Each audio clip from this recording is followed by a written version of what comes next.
ಕುಮಾರಸ್ವಾಮಿ ಅವರು ಹೇಳ್ತಾರೆ. ಯಾವ ಆಧಾರನ ಹೇಳ್ತಾರೆ? ಆಧಾರ ಇರ್ಬೇಕಲ್ಲ ಹೇಳ್ಬೇಕಾದ್ರೆ, ಹೇಳೋಕ್ಕೇನಂತೆ, ಏನು ಆಧಾರ ಇರ್ಬೇಕಲ್ಲ, ಏನು ಆಧಾರ ಇಲ್ಲ. ಸುಮ್ಮನೆ ಗಾಳಿ ಗುಂಡು ಹೊಡಿತಾರೆ. ಕುಮಾರಸ್ವಾಮಿ ಯಾವುದು ಇದನ್ನು ಮಾಡಿದರು ಅಲ್ವಾ? ಹಂಗಾಗಿ ಅದ್ರ ಬಗ್ಗೆ ಕುಮಾರಸ್ವಾಮಿ ಅವರು ಹೇಳೋದ್ರ ಬಗ್ಗೆ ನೀವು ಜಾಸ್ತಿ ಬೆಲೆ ಕೊಡಬೇಡಿ ಮಾಧ್ಯಮದವರು. ನಾನು ಹೇಳೋದು, ನಾವು ಪಬ್ಲಿಕ್ ಲೈಫಲ್ಲಿದ್ದೀವಿ. ಪಬ್ಲಿಕ್ ಲೈಫಲ್ಲಿ ಇದ್ಮೇಲೆ ಅವರು ಇರೋದರಲ್ಲಿ ಜನ ಒಪ್ಪೋ ರೀತಿ ನಡ್ಕೋಬೇಕು, ನಾವು ಕೂಡ ಜನ ಒಪ್ಪೋ ರೀತಿ ನಡ್ಕೊಂಡು ಹೋಗ್ಬೇಕು. ಜನಗಳಿಗೆ ಅನುಕೂಲ ಆಗೋ ರೀತಿ ಅವರು ಮಾಡಬೇಕು, ನಾವು ಮಾಡಬೇಕು. ಕರೆಕ್ಟಾ ಸರ್? ಒಂದು ವಿರೋಧ ಪಕ್ಷವಾಗಿ ನಮ್ಮಲ್ಲಿ ಏನವೆ ನ್ಯೂನತೆಗಳು ಮಾಡಿದಂಥದ್ರಲ್ಲಿ ಇದ್ದಾವೆ, ನ್ಯೂನತೆಗಳಿದ್ದರೆ ಉಳುಕ್ಗಳಿದ್ರೆ ಅದನ್ನು ತೆಗೆದು ಜನಸಾಮಾನ್ಯರು ತಿಳಿಸ್ತಕ್ಕಂಥ ಕೆಲಸ ಮಾಡಬೇಕು, ನಮ್ಮನ್ನು ಸರಿಪಡಿಸ್ತಕ್ಕಂಥ ಕೆಲಸ ಮಾಡಬೇಕು ಆಡಳಿತ ಪಕ್ಷ. ಬಟ್ ಅವ್ರು ಎರಡೂ ಮಾಡ್ತಾಯಿಲ್ವೇ? ಜನಗಳು ಉಪಯೋಗ ಮಾಡೋದಂತ ಏನು ಮಾಡಿಲ್ಲ. ಏನು ಮಾಡಿದರು? ಅವ್ರ ಕೊಡುಗೆ ಏನು? ರಾಮನಗರಕ್ಕೆ, ರಾಮನಗರ ಜಿಲ್ಲೆ ಕೊಡುಗೆ ಏನಿದೆ ಹೇಳಿ? ಹೇಳಿ, ಒಂದು ಕೆರೆಗೆ ನೀರು ಬಿಟ್ಟವ್ರ, ಒಂದು ಬೋರ್ವೆಲ್ ಕೊರ್ಸವ್ರ, ಮಾಡಿದ್ರು ಹೇಳಿ? ಕಟ್ಟಡ ಮಾಡಿಸಿದ್ದೀನಿ ಎಲ್ಲ ಕಡೆ. ಪಾರಿವಾಳ ಕೂತ್ಕೊಂಡವೆ ಕಟ್ಟಡ ಮಾಡಿದ್ರು. ಜನಸಾಮಾನ್ಯರು ಉಪಯೋಗ ಅಂತದ್ದು ಹೇಳಿ ಸರ್, ಜನಗಳ ಬದುಕನ್ನು ಕಟ್ಕೊಡೋ ಅಂಥದ್ದು ಹೇಳಿ ಸರ್. ಏನಾರ ಮಾಡಿದರೆ ಮುಖ್ಯಮಂತ್ರಿಯಾಗಿ ಏನು ಮಾಡಲಿಲ್ಲ, ಇನ್ನೇನು ಮಾಡ್ತಾರೆ ಅವ್ರು ಇನ್ನೇನು ಮಾಡ್ತೀರಿ? ಕುಮಾರಸ್ವಾಮಿ ಅವ್ರಿಗೆ ದೇವ್ರನ್ನ ಜಾಸ್ತಿ ಹೊಗಳ್ಬಿಟ್ರೆ ಅವ್ರ ಎದುರುಗಡೆ ಅವ್ರನ್ನ ದೂರ ಇಟ್ಬಿಡ್ತಾರೆ. ನಿಜವಾದ ದೇವ್ರು ನಾನಿದ್ದೀನಿ, ಹಿಂಗೆ ಹೊಗಳ್ತಾರಲ್ಲ ಅಂತ. ಆ ಥರ ಕ್ಯಾರೆಕ್ಟರ್ ನನಗೆ ಗೊತ್ತು, ನನಗೆ ಕುಮಾರಸ್ವಾಮಿ ಏನು. ಹಾಗಾಗಿ ಅವ್ರ ಬಗ್ಗೆ ನಾವು ಜಾಸ್ತಿನೂ ಮಾತಾಡೋಂಥ ಅಗತ್ಯ ಇಲ್ಲ. ಅಲ್ಲಿ ಇರೋರ್ನೆಲ್ಲ ಇವ್ರಿಗೆ ಎಷ್ಟು 18 ಜನ ಇದ್ದಾರೆ, 18 ಜನ ಇವ್ರನ್ನ ಬಿಟ್ಟು ಇನ್ಬೇಕು ಎಲ್ಲರೂ ಹೊಸಾಗಿ ಇವರೇ ಮಾಡ್ತಾರೆ. ನೆಕ್ಸ್ಟ್ ಎಲೆಕ್ಷನ್ಗೆ 28 ಎಲೆಕ್ಷನ್ಗೆ ಬೇರೆಯವರಲ್ಲ, ಕುಮಾರಸ್ವಾಮಿ ಅವರೇ JDS ಅವ್ರನ್ನ ಅಷ್ಟೂ ಜನ ತೆಗಿಯೋಂಥ ಪ್ಲ್ಯಾನ್ ಅವರೇ ಮಾಡ್ತಾರೆ.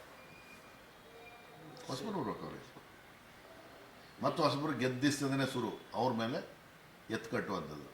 ಅವ್ರವ್ರ ಕ್ಷೇತ್ರದಲ್ಲಿ 4 ಜನ 5 ಜನ ಎತ್ಕಟ್ಬಿಡ್ತಾರೆ.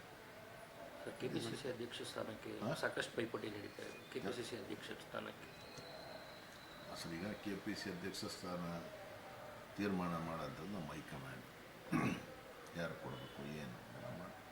ಸೊ ಹಂಗಾಗಿ ಬದಲಾವಣೆ ಮಾಡಿದ್ರೆ ಹೈಕಮಾಂಡ್ ತೀರ್ಮಾನ ತಗೋತಾರೆ, ಇವರೇ ಕಂಟಿನ್ಯೂ ಹೈಕಮಾಂಡ್ ತೀರ್ಮಾನ ತಗೋತಾರೆ. ಹಂಗಾಗಿ ನಮ್ಮಲ್ಲಿ ಈಗ ನೆನ್ನೆ CM ಹೇಳೋದಲ್ಲ, ನಿಮ್ಗೆ ಗೊತ್ತಿರ್ಬೇಕು, ಗೌರ್ಮೆಂಟು ನಾನಿದ್ದೀನಿ, ಪಕ್ಷ ಶಿವಕುಮಾರ್ ಇದ್ದಾರೆ, ನಾವಿಬ್ಬರೂ ಕೂಡ ನಮ್ಮ ಹೈಕಮಾಂಡ್ ಏನು ತೀರ್ಮಾನ ತೆಗೆದುಕೊಳ್ತದೆ ಅದಕ್ಕೆ ನಾವು ಸಂಪೂರ್ಣವಾಗಿ ನಡ್ಕೊಂಡು ಹೋಗ್ತೀವಿ ಅಂತ.